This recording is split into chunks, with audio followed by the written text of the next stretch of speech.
Hello, my love. I am so excited to talk about the space of it's never going to happen for me because I've been in this space a lot in my life and how to truly claim your desires in a way that feels good.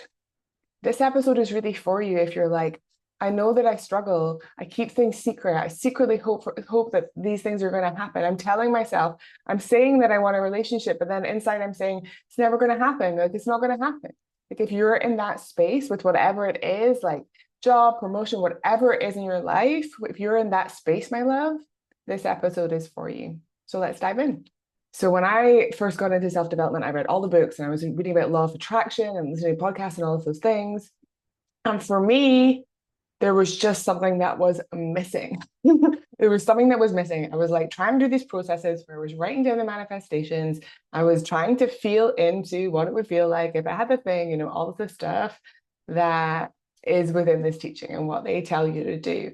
And still, I would find myself in this place where it was like I was in this black hole, this loop of like, you can say that, but it's never going to happen. It's never going to happen. And I could feel that in my body and in myself and in my consciousness. And of course, when that is the predominant driving force, then it's really hard to bring any kind of manifestation into reality because that subconsciously and a little bit for me consciously, once I got there, is really what is driving things. So I'm going to talk about why you're not crazy if you find it hard to claim your desires, to believe things are going to happen for you, to really step into what it is you desire and what you want your life to be. Now, before I go into all of this, I just want to remind us all of something that's really, really important. Your fulfillment and your safety and your, what is the word? Like your joy, your happiness is not dependent on external things. There's two games in life. One is the outside in game. When I get the house, when I get the car, when I get the relationship, when I get the dream marriage, whatever the thing is that you're winning about, you're putting your safety, your joy, your happiness on that thing. So I can't be happy until I have that, right? That's the outside in game. And the other game is the inside out game. Oh, I want to feel abundant. I'm abundant right now. I'm joyful right now. I have connection right now. I'm loved right now. And when you can come back and, we flip between these all the time. And I find myself in the outside in game all the time. And I'm like, okay, let's come back to what is actually true. When we can really come back to our safety and our like life force being here and not dependent on an external source, it is transformational.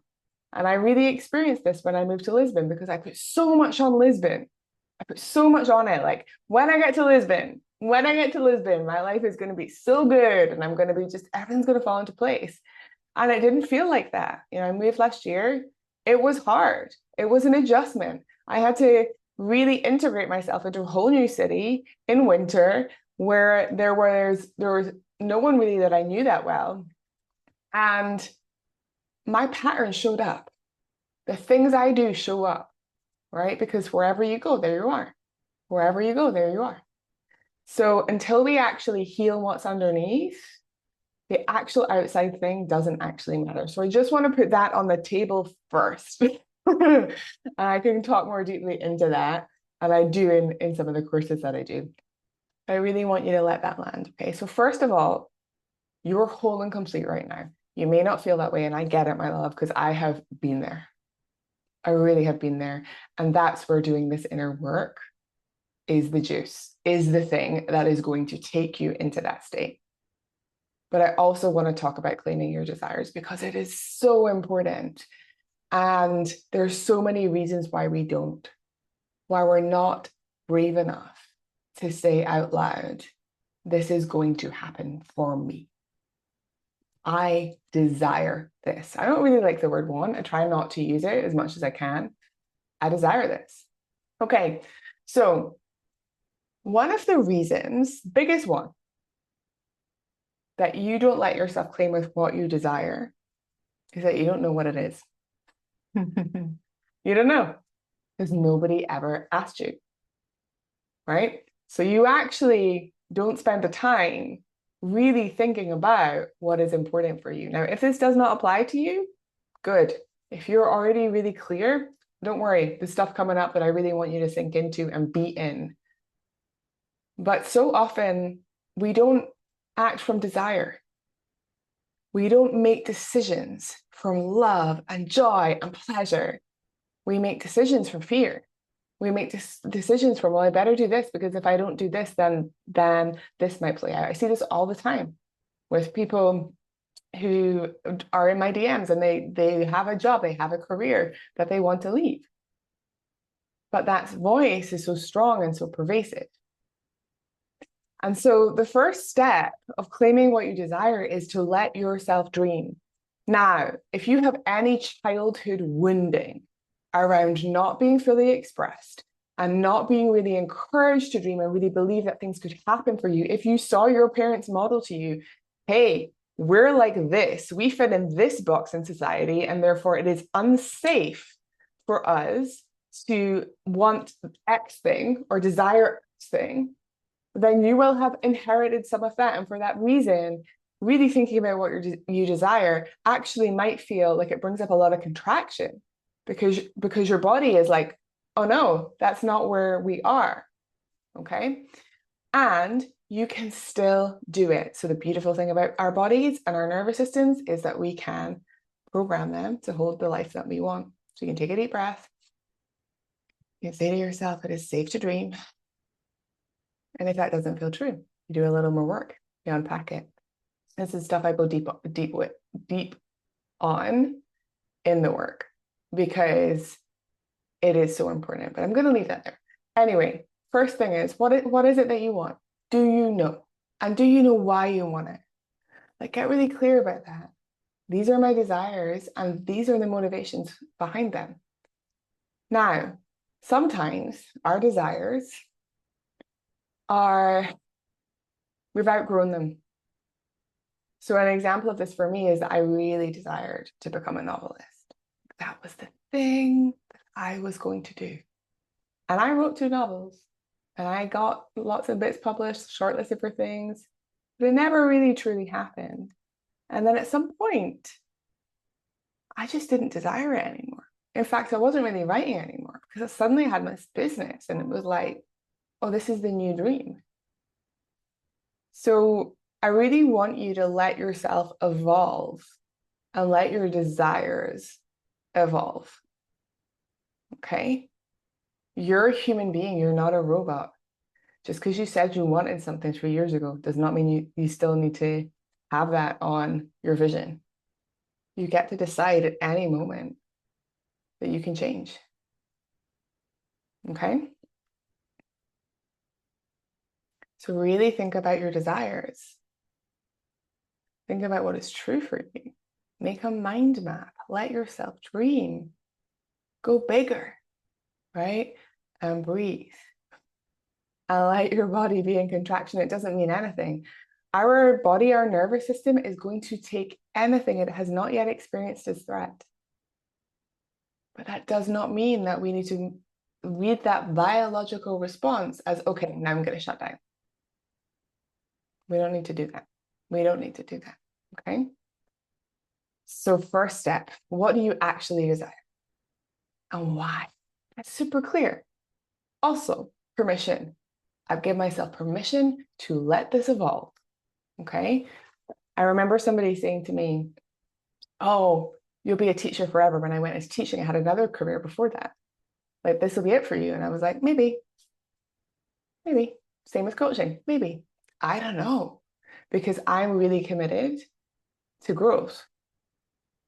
And I'm committed to following my knowing and my intuition. Now, if you've had a long time in your life where you haven't been in that space, please treat yourself with compassion and with love, because it doesn't mean anything about you. Okay? It doesn't mean anything about you. Which brings me on to my first big point. So that's all context. You're welcome.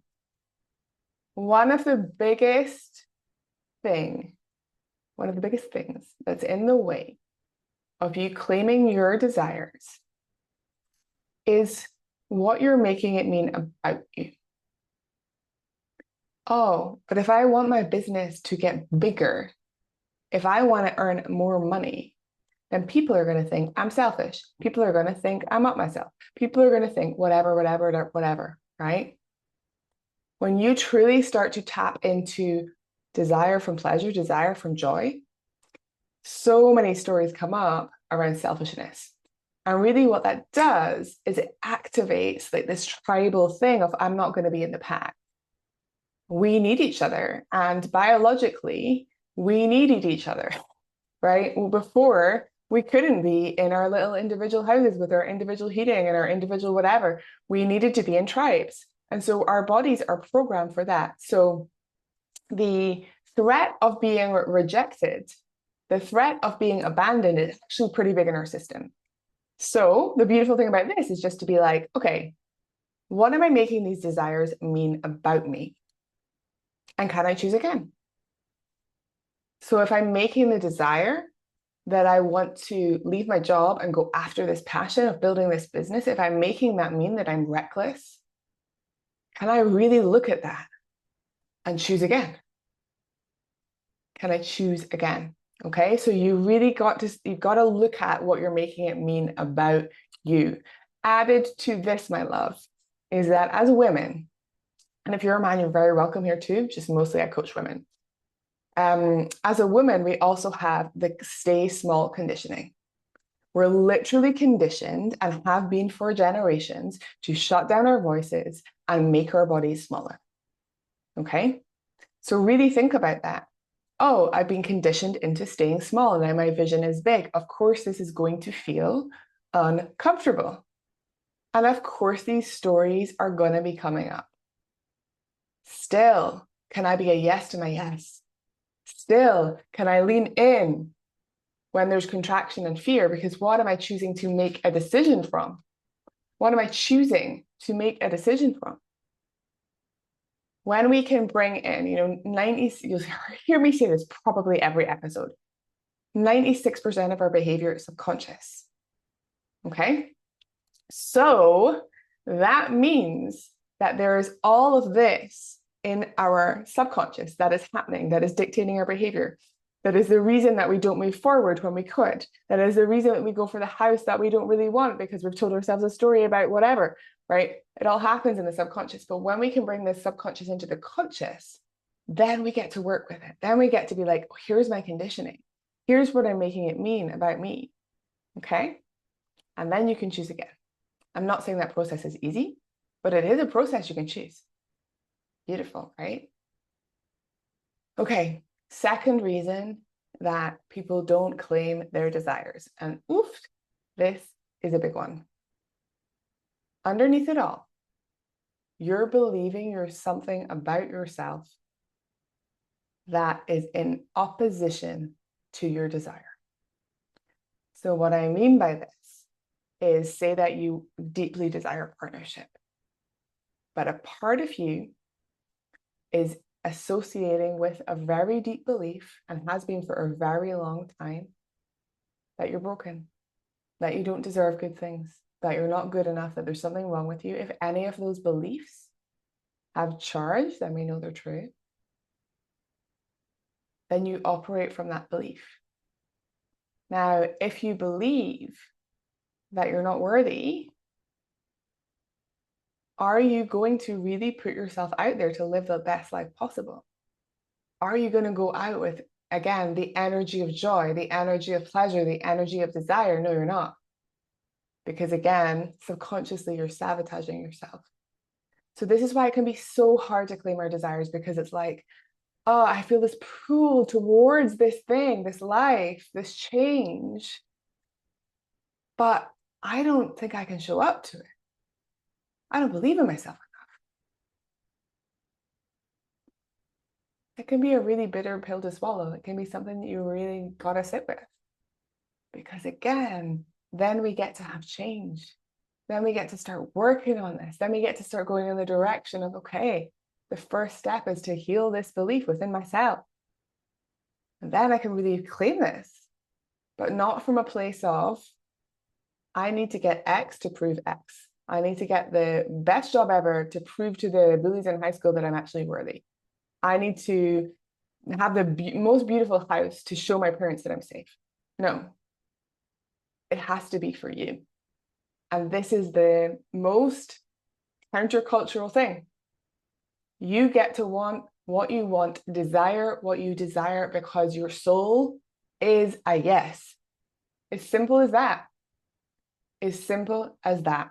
I would love to hear from you. I'd love to know what's dropping in for you. And I would love to know, what is a desire that you have been afraid to claim? Sometimes we have claimed it and then it hasn't shown up, right? So I had this with falling in love and being in deep partnership. Like, this is what I want, been calling it in for quite some time. And there were so many periods where I just went into contraction and I went back to the story of this will never happen for me. But what was connected to that story is the belief, my very, very deepest wound, there is something wrong with me. So when I stop believing there is something wrong with me, then why would it not happen for me? Why not me? So when we're operating from a belief, it really can sabotage our ability to be present in our lives to the things that we truly, truly desire. Okay? There's one more piece of this that I want to let land. I have no idea how long this podcast is. You're welcome. And I suggest you come back and listen to it again, because I'm giving you some truth bombs and some absolute gold that I have received. Final piece. When you claim what you desire, you have to show up. So if you claim that you are in desiring a relationship, got to start going on dates. And that's a pretty broad generalization. Everyone's process is unique, right? And it is nuanced. But if the way that you've been doing it so far hasn't been working, then something's got to shift. If you want to run $1 million business, you've got to show up to that every day, because that's not going to build itself on its own. And in order to show up to that, you got to shed your old identity. And this is where it gets really deep. This is where it goes to the next level of self-development. You got to shed your old identity. You got to shed the part of you that wants other people to feel sorry for you, that wants a sympathy, that wants to get love, that wants to grasp at things. And you got to become your next level self. That can be terrifying. And it requires a lot of self-trust. So these are the pillars of what claiming your desires really, really needs. First of all, you got to be clear on what you desire and that you're already good. You're already good. Then you want to get super clear on any limiting beliefs that are in your way, either about what you think other people are going to think of you or what you're believing about yourself. And then the third piece is, you got to go to your identity. That's where things can really, really shift. You know, my identity for a long time is, I'm different, people need to feel sorry for me. Is that the identity that's going to carry me into my dream future? No. So when I'm in a pattern where I see myself in it, I have to keep bringing myself out, and I have to celebrate myself every single time I do. Every single time. So when I show my subconscious, it's safe. So I hope that this has given you some inspiration. I hope that particularly if you've been in a place where you've really been doubting that the things you want can come to fruition, where you're confused, you're unsure, you're uncertain, that it gives you a little bit of a roadmap, the things to really think about, so that you can create the life you dream of. Because we are here once, and there is no reason why you cannot create exactly what is on your heart. I'm sending you so much love. And if you made it to the end of this, look at how committed you are to what you desire.